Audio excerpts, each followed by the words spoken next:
Hi hello welcome to Shanmukha రుచులండి. మేము నిన్నటి రెసిపీలో అలసందల కొర్రల దోశ రెసిపీ పెట్టామండి. అందరూ కూడా చూసి తప్పకుండా ఒకసారి ట్రై చేయండి. మా పూర్తి వీడియో కావాలి అనుకుంటే కింద వీడియో లింక్ కొడితేనే మా ఫస్ట్ వీడియో అదే ఉంటుందండి. అందరూ కూడా చూసి తప్పకుండా ఒకసారి ట్రై చేయండి. టేస్టీగా ఉండి అలసందల కొర్రల దోశలు షుగరు బీపీ థైరాయిడ్తో ఉన్న వాళ్ళ కోసం ఈ అలసందల కొర్రల దోశలను ఒకసారి ట్రై చేయండి. అసలు ఒక రైసు గింజ కూడా లేకుండా చేసిన ఈ అలసందల కొర్రల దోశని షుగర్ ఉన్న వాళ్ళ కోసం అయితే మెయిన్గా చేశానండి. ఎంతో టేస్టీగా ఉండి అలసందల కొర్రల దోశల్ని ట్రై చేయండి.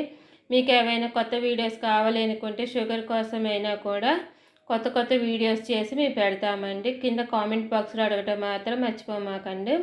మా వీడియో కనుక మీరు కొత్తగా చూస్తున్న వాళ్ళైతే మా ఛానల్ని సబ్స్క్రైబ్ చేసుకొని మేము పెట్టే వీడియోస్ మీకు ఎప్పటికప్పుడు నోటిఫికేషన్స్ వస్తూ ఉంటాయండి. టేస్టీగా ఉండి ఈ దోశలు మీకు నచ్చినట్లయితే మా వీడియోని చూసి ఒకసారి లైక్ చేయండి, షేర్ చేయండి, సబ్స్క్రైబ్ చేసుకోండి. Thank you for watching.